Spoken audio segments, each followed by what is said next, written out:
Toma nuestras vidas, oh Señor. Acércate a nosotros, oh Señor. La gracia y la paz de Dios sea sobre cada cristiano. Deseamos también lo mejor para nuestros amigos. En estos días turbulentos del planeta Tierra, cuando se habla constantemente de tornados, huracanes y tormentas, vamos a ir directamente a la palabra del Señor en el capítulo 14 de San Mateo, donde se habla de una leve tormenta que tuvo trascendencia para los discípulos. Nos dice el relato de Mateo en el capítulo 14. Enseguida Jesús hizo a sus discípulos entrar en la barca e ir delante de él a la otra ribera, entre tanto que él despedía a la multitud. Mis queridos hermanos y amigos, Jesús obligó a los discípulos a montarse en la barca e irse de aquel lugar, porque de acuerdo al relato de San Juan, después de que Jesús había alimentado a los 5,000 personas, ellos querían hacerlo rey de Israel. Habían visto en Jesús un libertador y un emancipador físico y material. Y Jesús no quiso alborotar la situación, por eso rápidamente mandó a los discípulos a la otra ribera del mar de Galilea. Y dice la palabra del Señor en el versículo 23, despedida la multitud, subió al monte a orar aparte, y cuando llegó la noche estaba allí solo. Y ya la barca estaba en medio del mar, azotada por las olas, porque el viento era contrario. Mis queridos hermanos, aquí encontramos una tormenta que enfrentaron los discípulos en el mar de Galilea. Las tormentas de la vida a veces son producidas por la voluntad de Dios para nuestro crecimiento espiritual.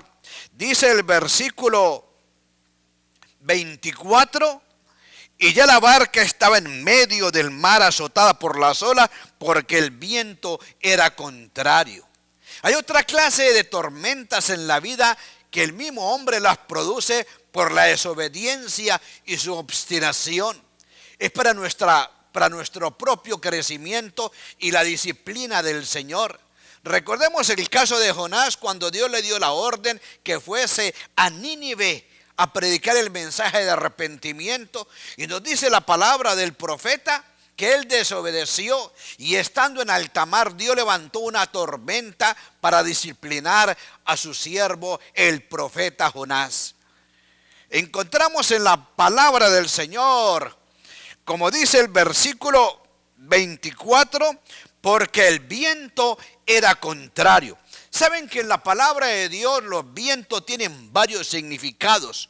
Por ejemplo, en el capítulo 7 de Daniel, el versículo 2, el profeta miró que los vientos combatían en la gran mar. Los vientos significan guerras, pleitos, contiendas entre las naciones.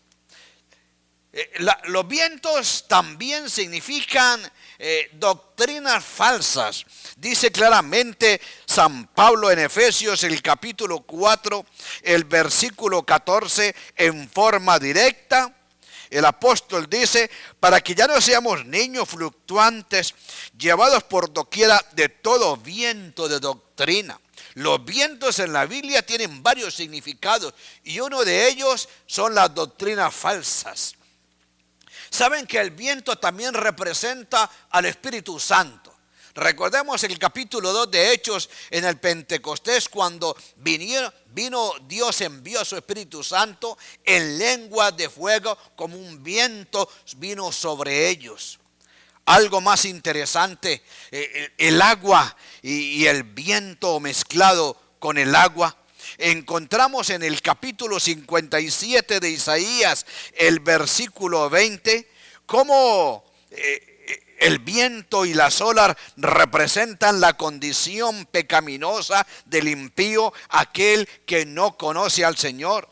Dice claramente el profeta, no hay paz para el pecador. Ellos son como las ondas de la mar que arrojan cieno y lodo. Los vientos eran contrarios. Los discípulos sabían manejar la barca. Sin embargo, estaban pasando tremendo problema en medio de la mar, porque los vientos venían hacia la barca y la mecían como una cosa de papel.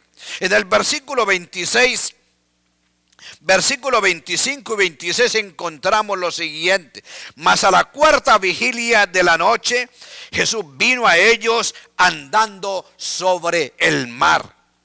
Y los discípulos, viéndolo andar sobre el mar, se turbaron diciendo: un fantasma, y dieron voces de miedo. Los discípulos no sabían que era Jesús. Dice la palabra divina que a la cuarta vigilia de la noche. Saben que la cuarta vigilia de la noche son las 3 de la mañana en nuestro calendario gregoriano. Es la hora más oscura de las 12 horas de la noche. La hora más oscura son las 3 de la mañana. Y a la cuarta vigilia, después de que Jesús había estado orando por los discípulos y por todos nosotros, vino en busca del cuerpo evangelístico de los 12. Y nos dice que a la cuarta vigilia Jesús vino a ellos andando sobre el mar. Y los discípulos, viéndolo andar sobre el mar, se turbaron diciendo: un fantasma, y dieron voces de temor, de terror. Oh, mis queridos hermanos y amigos, tenemos muchos fantasmas. Los fantasmas de la vida, el fantasma de la turbación, el fantasma del temor y del miedo, el fantasma del pecado, el fantasma de la incredulidad, el fantasma de la inseguridad, el fantasma del pánico están circundando aún a los hijos del Señor. Y que acerca del fantasma de la ansiedad, el fantasma de la preocupación, el fantasma del estrés y el fantasma de los afanes. Mis queridos hermanos y amigos, como los discípulos no tenían fe ni confianza en el poder divino, este fantasma apareció en su mente, producido en su mente, basado en el temor. ¿Saben que estos fantasmas modernos que nos acosan a nosotros son producidos por la falta de fe? Cuando no tenemos fe, mis queridos hermanos, vemos cosas raras. Los discípulos vieron algo raro, vieron un fantasma, pero no era fantasma, era simplemente la presencia dulce, perfecta, hermosa y serena de Jesucristo que caminaba hacia ellos. Aquí encontramos algo precioso en la palabra del Señor. Versículo 28. Entonces le respondió Pedro y dijo: Señor, si eres tú, manda que yo vaya a ti sobre las aguas. Y él dijo: ven. Y descendiendo Pedro de la barca, andaba sobre las aguas para ir a Jesús. Pero al ver el fuerte viento, tuvo miedo y, comenzando a hundirse, dio voces diciendo: Señor, sálvame. Aquí encontramos a Pedro con las olas. Aquí encontramos que Pedro descendió de la barca y andaba sobre las aguas. Las aguas era lo que Pedro miraba, lo que Pedro podía palpar, lo que Pedro podía en cierta forma sentir bajo sus pies. El agua se había endurecido. Pero también había algo que Pedro, dice la Biblia, viendo el viento, Pedro sentía el viento. Y estos dos elementos de la naturaleza mezclados hicieron que Pedro perdiera la confianza y la fe en el Señor. Pedro dudó. Pedro se llenó de temor. Pedro se llenó de miedo. Y saben, mis queridos hermanos, que la fe y el temor son enemigos, no pueden estar juntos. Cuando la fe viene, el temor se va. Pero cuando el temor viene, obviamente la fe desaparece. Y Pedro, hermanos, en forma impulsiva quiso caminar, y creemos que caminó unas cuantas yardas, metros hacia Jesús. Pero cuando Pedro quitó su mirada de Jesús, su único y suficiente Salvador, entonces vino la duda y comenzó a hundirse. En Pedro encontramos tres características bien interesantes. Pedro era bastante impulsivo. Pedro actuaba y después pensaba. Encontramos en Pedro un hombre que falló constantemente, fallaba a menudo, le fallaba a su maestro. Pero encontramos una virtud preciosa en el hermano Pedro, que después de sus caídas y las tormentas que él enfrentaba, él se recuperaba recibiendo la gracia y el perdón del Señor. La palabra del Señor nos enseña cómo nosotros podemos aprender a mirar las tormentas de la vida. Dice claramente Hebreos, el capítulo 11, versículo 1, es pues la fe, la certeza de lo que se espera, la convicción de lo que no se ve. Pedro estaba mirando a Jesús y estaba convencido que él podría lograrlo. Pero en un momento él quitó los ojos de Jesús y entonces comenzó a hundirse. ¿Saben? Dice claramente San Pablo, no mirando las cosas que se ven, sino las que no se ven. La fe nos enseña a mirar con inteligencia, con sabiduría, en medio de las tormentas, en medio del viento contrario, en medio de las dificultades. Hay dos opciones. Escuchen lo siguiente. Mis queridos hermanos y amigos, podemos mirar la circunstancia y después miramos a Cristo y vamos a fracasar. Pero la opción de la fe genuina es mirar a Cristo y después la circunstancia. Esta fue la situación de Pedro.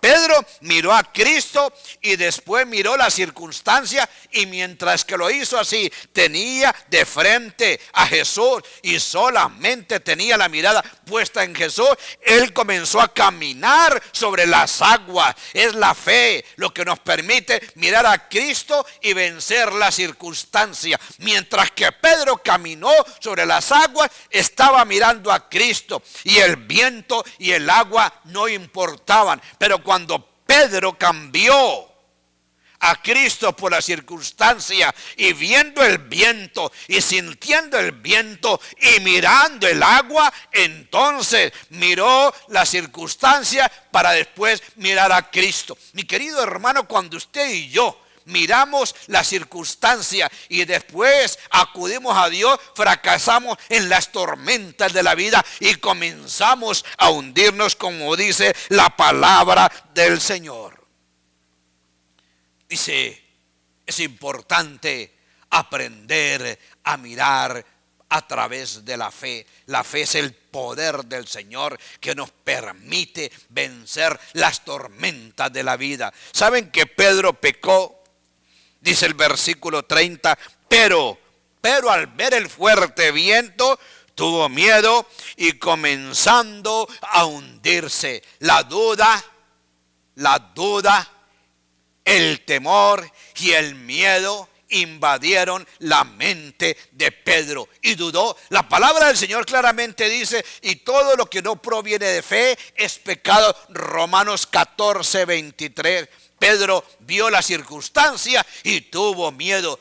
Pedro vio las olas y tuvo miedo. Pedro vio el viento, sintió el viento y tuvo miedo. Mis queridos hermanos, ese es el mismo problema que nosotros enfrentamos constante y cotidianamente ante las tormentas de la vida. Cuando vienen las tormentas de la vida, entonces dudamos y comenzamos a hundirnos en el agua turbulenta de los problemas y preocupaciones.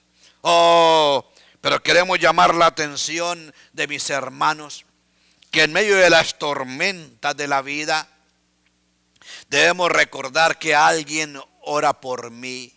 Dice Mateo 14, 23, despedida la multitud, subió al monte a orar aparte, y cuando llegó la noche estaba allí solo. Mientras los discípulos iban en la barca a la otra ribera del mar de Galilea, Jesús oraba por sus discípulos. Saben, mis queridos hermanos y amigos, que la oración es importante, porque cuando nosotros oramos, alguien está orando también por mí. Jesucristo ora por mí en las tormentas de la vida. Silencio, Jesús ora. En San Juan capítulo 17 encontramos que el día antes de que Jesús fuera crucificado, Jesús dedicó un rato grande a orar por sus discípulos. En las tormentas de la vida debemos también recordar, hermanos, que alguien viene hacia mí. El versículo 25 nos dice: mas a la cuarta vigilia de la noche, Jesús vino a ellos andando sobre el mar. Jesús, después de orar,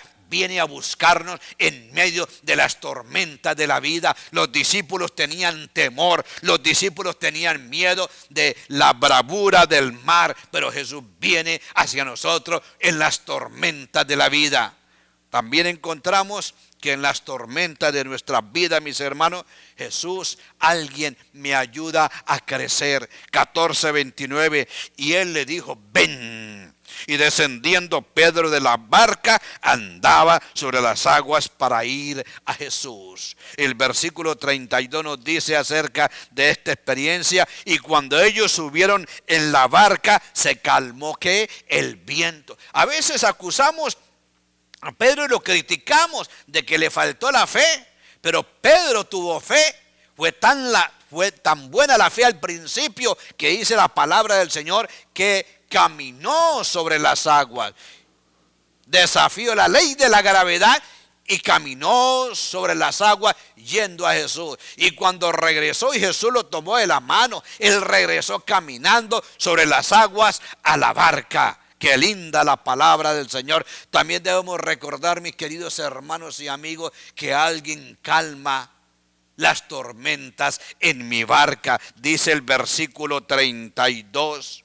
Y cuando ellos subieron en la barca, se calmó el viento. Mi querido hermano, si su barca está vacía, va a tener problemas y dificultades. Si mi barca está vacía, voy a tener tormentas constantemente. Pero si permito que Jesús entre a mi barca, pilotee y guíe mi barca, el viento se va a calmar y las tormentas van a desaparecer para honra y gloria del Señor. Debemos recordar, mis hermanos, lo que dice la palabra del Señor.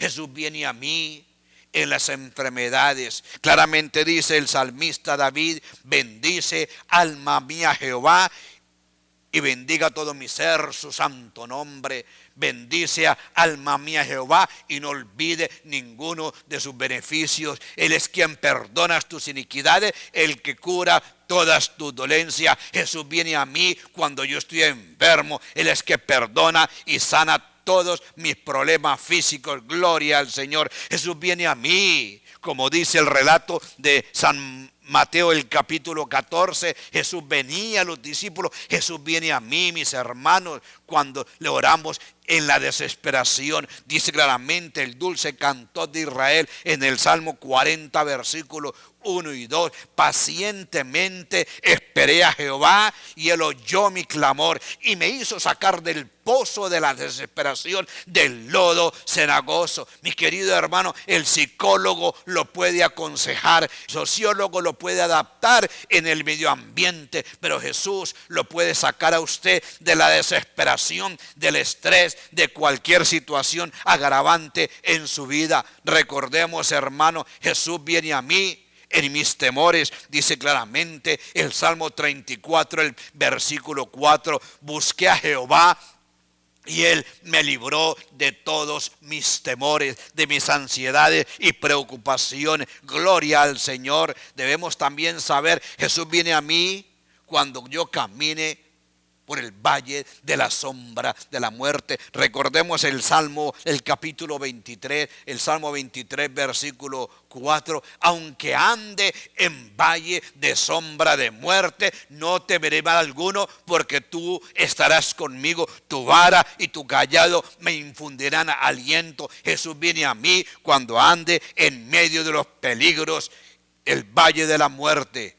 Jesús viene a mí, mis queridos hermanos y amigos, como dice el capítulo 14, el versículo 25, más a la cuarta vigilia Jesús vino a ellos andando sobre el mar. Jesús viene a mí, como dice claramente el salmista David. Alzaré mis ojos a los montes, ¿de dónde vendrá mi socorro? Mi socorro viene de Jehová, que hizo los cielos y la tierra. En las emergencias, en las urgencias, cuando nosotros levantamos los ojos al cielo por fe, entonces el socorro viene de Jehová en nuestros problemas y dificultades. Gloria al Señor. Oh, mis hermanos, Jesús viene a mí cuando yo le oro de todo corazón. Por tanto digo, dice Marcos 11:24, por tanto digo que todo lo que pidiereis orando, creed que lo recibiréis y os vendrá. La oración, hermano, transforma la vida. La oración cambia las cosas. Por eso, cuando tengamos dificultades y estemos en las tormentas de la vida, clamemos al Señor, porque Él viene a nosotros cuando le oramos. Recordemos, hermano, una vida sin oración es un fraude y es un fracaso. Jesús viene a mí cuando yo le imploro su presencia y su bendición. Jesús viene a mí en los conflictos diarios y cotidianos. Dice claramente el Salmo 20, el versículo 1, Jehová te oiga en el día de conflicto, el nombre del Dios de Jacob te defienda. Cuando tengamos conflictos familiares, cuando tengamos conflictos laborales, cuando tengamos conflictos en la iglesia, entonces clamemos a Dios y Jehová y Jesús vendrá hacia nosotros, como es la palabra, como lo dice la palabra del Señor. Mateo 14:32, qué linda es la palabra del Señor. Y cuando ellos subieron en la barca, se calmó el viento. Cuando Jesús está en mi barca, no hay tormenta. Y si hay tormenta, Jesús las calma. Claramente dijo Jesús, recuerdan en Mateo 11:28, vengan a mí los que están trabajados y cargados, yo los hago descansar. La carga más grande, mi querido amigo, es la carga del pecado. La tormenta más grande de su vida es la carga del pecado. Y también dice 1 Pedro 5:7, cuando estemos con Jesús en la barca, echando toda vuestra ansiedad sobre Él, que Él tiene cuidado de vosotros. Recordemos, mis queridos hermanos, las tormentas son necesarias para nuestro crecimiento espiritual. Pero cuando Cristo está en nuestra barca, la tormenta más grande se calma para la honra y gloria del Señor. ¿Saben que una vez estaba Francisco de Sales mirando que una joven sacaba agua de un pozo bien profundo? Y cuando la joven traía el jarro con agua del pozo, inmediatamente le ponía un pedazo de madera un pedazo de madera encima del agua. Y Francisco le preguntaba, ¿y para qué haces eso? ¿Cómo que para qué hago esto? Para que el agua no se me moje. Siempre le ponía un pedazo de madera para que el agua se quedara quieta y no se moviera. Mis queridos hermanos, tenemos problemas. Pongamos la cruz de Cristo, esa cruz de madera en nuestras vidas, para que no se mueva y entonces no tengamos problemas. Pongamos la cruz de Cristo en la circunstancia, en nuestro problema económico, en el dolor, en la enfermedad, en los fracasos. La cruz de Cristo es la solución. Cristo viene a mí, mis queridos hermanos. Quiero terminar con lo siguiente. Jesús reprendió a Pedro porque tenía poca fe. Y hay tres clases de fe. Marcos 6:6 dice, y Jesús estaba asombrado de la incredulidad de los nazarenos, porque en Nazaret no había nada bueno, nada de fe dentro del pueblo judío. Oh, también nos dice la Biblia que Jesús reprendió a Pedro porque le dijo, hombre de poca fe, ¿por qué dudaste? Pero también nos dice la palabra del Señor que Jesús se asombró porque encontró mucha fe en el centurión romano, de acuerdo a Mateo 8:10. Al oír Jesús se maravilló y dijo a los que le seguían, de cierto digo que ni aún en Israel he hallado tanta fe. Oh, mi querido hermano, yo le pregunto, ¿tiene usted fe? ¿Tiene poca fe o tiene mucha fe? La oración de Pedro fue en Mateo 14:30, Señor, pero al ver el fuerte viento comenzó a hundirse y dio voces diciendo, Señor, sálvame. La única forma de salvarnos, esa es la oración más corta de la Biblia. La única forma de salvarnos es invocando el nombre de Jesús. La Biblia dice, y el que invocare el nombre de Jesús será salvo. Dios los bendiga, mis queridos hermanos y amigos. Es el deseo sincero de la iglesia de la gracia divina. Dios les bendiga, la gracia y la paz de nuestro Señor Jesucristo sea con todos ustedes. Qué preciosa es la palabra del Señor. Y cuántos tesoros tiene para nosotros, cuántas promesas tiene la palabra del Señor para nuestra vida. Escudriñémosla y apoderémonos de cada una de ellas. En este día, la Iglesia de la Gracia Divina quiere hacerle una invitación a usted, mi querido amigo, que nos está mirando. Reconozca hoy que es pecador. Reconozca que tiene problemas, que tiene dificultades, que usted ha luchado y que no ha podido salir solo de ahí, que no has podido salir solo del pozo de la indecisión, del pozo de la droga, del pozo del homosexualismo, del pozo del alcoholismo, del pozo de la derrota y del miedo. Y como dice Romanos 10:13, porque todo aquel que invocare el nombre del Señor será salvo. Como Pedro, invoque usted el nombre del Señor y diga, Señor, sálvame, y sé salvo hoy por fe. Dios le bendiga. La gracia y la paz de nuestro Señor Jesucristo sea con todos ustedes. Visítenos a la Iglesia de la Gracia Divina y llámenos para sus preguntas y para oración. Dios les bendiga.